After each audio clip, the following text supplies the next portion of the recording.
Bonjour, je suis Michael Rhodes et voici la 17e partie de ma série de petites vidéos. Je ne sais pas encore très bien combien il y en aura en tout, mais probablement quelques-unes encore.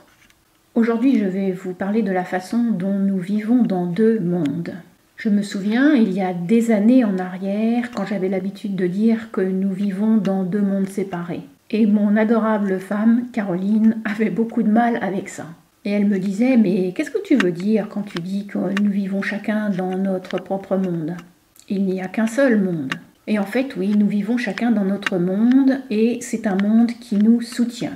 Alors maintenant, ça va être purement de la métaphysique. Nous voyons un monde physique, mais tout le temps et tout l'espace occupent le même instant. Donc tout ce qui se produit dans le passé et tout ce qui se produit dans le futur est en train de se produire maintenant, dans l'instant. Si bien que dans cet instant-ci, nous pouvons changer le passé ou changer le futur. Cela, c'est parce que nous sommes des créateurs. Alors, de la manière dont nous avons évolué, disons maintenant que nous sommes dans deux mondes différents. L'un de ces mondes est le monde de l'illusion. Et dans ce monde-là, tout ce que les gens perçoivent autour d'eux, eh bien, ils considèrent que c'est le monde tel qu'il est. Ce monde a une fréquence qui est inférieure à la vitesse de la lumière, et donc nous pouvons le voir. Par contre, tout ce qui a une fréquence qui est supérieure à la vitesse de la lumière, eh bien, nous ne pouvons pas le voir. Et pour la plupart des gens, eh bien, s'ils ne le voient pas, eh bien, ils ne le croient pas. Et ils n'ont donc aucune relation avec ce monde invisible. Mais le simple fait est que, selon la physique quantique, 99% au moins de ce qui nous entoure a une fréquence plus élevée que la vitesse de la lumière. Cela veut dire que nous n'avons strictement aucune relation avec la très vaste majorité du monde et de la vie.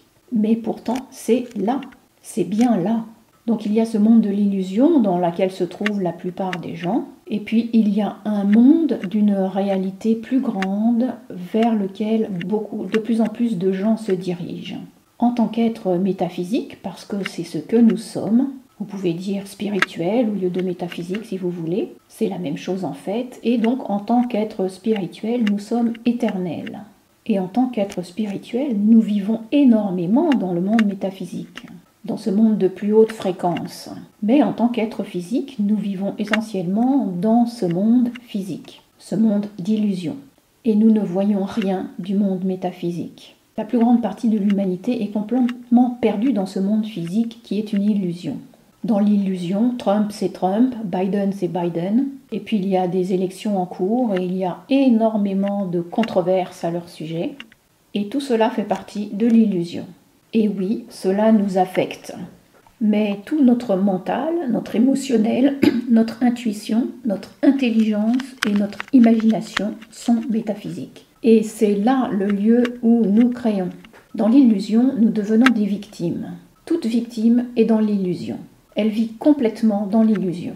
Et tous ceux qui commencent à entrer dans le monde d'une plus grande réalité s'aperçoivent qu'en fait, ils peuvent manipuler l'illusion à leur propre avantage. Alors je vais vous raconter une petite histoire. Un homme que je connais était en prison et il me disait que tous les gens qui étaient autour de lui, tous les prisonniers, étaient tous effondrés, avaient une attitude la tête basse. Pendant les repas, quand ils étaient rassemblés au réfectoire, ils avaient tous la tête basse et tout leur corps avait une attitude effondrée et ainsi d'ailleurs que leurs sentiments. Alors il a essayé de faire la même chose et il s'est aperçu que quand il faisait cela, son énergie s'effondrait. Alors il n'avait pas un crime qui l'avait amené pour longtemps dans la prison, sa sentence était pour environ 5 ans. Alors il a commencé à s'exercer, à se redresser les épaules en arrière et la tête levée. Et il a ressenti que son énergie s'élevait. Alors ça, c'est lui qui l'a créé et de fait, il a ressenti son énergie s'élever. Alors ça l'a rendu optimiste et il s'est dit « je ne vais pas rester ici très longtemps ». Et un jour, il a été convoqué au tribunal et le juge lui a dit « j'espère que vous avez appris ou retenu votre leçon et vous êtes libre ». Et il a dit « ah ça oui, j'ai appris ma leçon ». Mais j'ai aussi découvert cette chose, c'est que même pendant ma vie en prison, je pouvais créer ma vie, que je pouvais abaisser ou élever mon énergie. Alors qu'avant d'aller en prison, c'est vrai que j'avais une attitude relativement effondrée très souvent. Ce n'est que quand j'ai vu que tout le monde était vraiment effondré que ça m'a vraiment frappée. Alors on pourrait dire que pour lui, la prison a été une période de grande créativité. Cela lui a donné une nouvelle manière de voir la vie et en fait une nouvelle manière de vivre. Nous connaissons tous et nous avons tous ce genre d'histoire, mais nous avons tendance à les ignorer. Nous avons tendance à oublier les leçons qui nous sont enseignées dans la vie. Or, il y a toujours une leçon, mais nous les oublions. En fait, ce genre de leçon n'est jamais complètement parti. Aujourd'hui, vous regardez le monde et vous voyez du chaos, du désespoir. Et oui, il est bien là, physiquement et métaphysiquement. Le métaphysique précède toujours le physique. Mais c'est là que se trouve votre pouvoir de création. Vous êtes le créateur métaphysiquement. Alors, je vais vous donner un petit exercice. Imaginez un passage.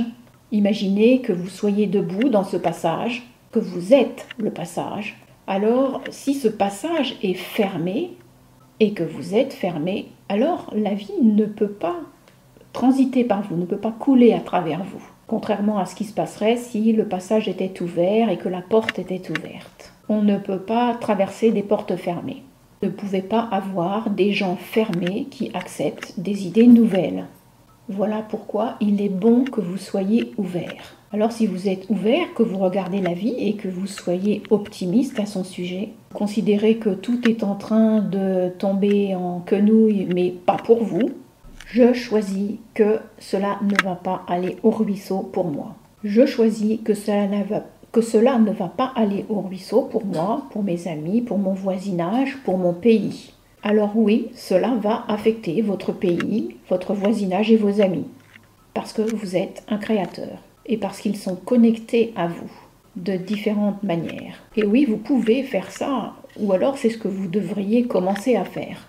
Vous pouvez choisir de ne pas croire tout le battage médiatique des journaux, des grands journaux, et ne pas croire ce qu'on dit. Parce qu'il y a tellement de choses là-dedans, comme je l'ai déjà dit, qui n'est pas vrai. Et ce n'est pas notre boulot de décider ou de trouver ce qui est vrai et ce qui n'est pas vrai.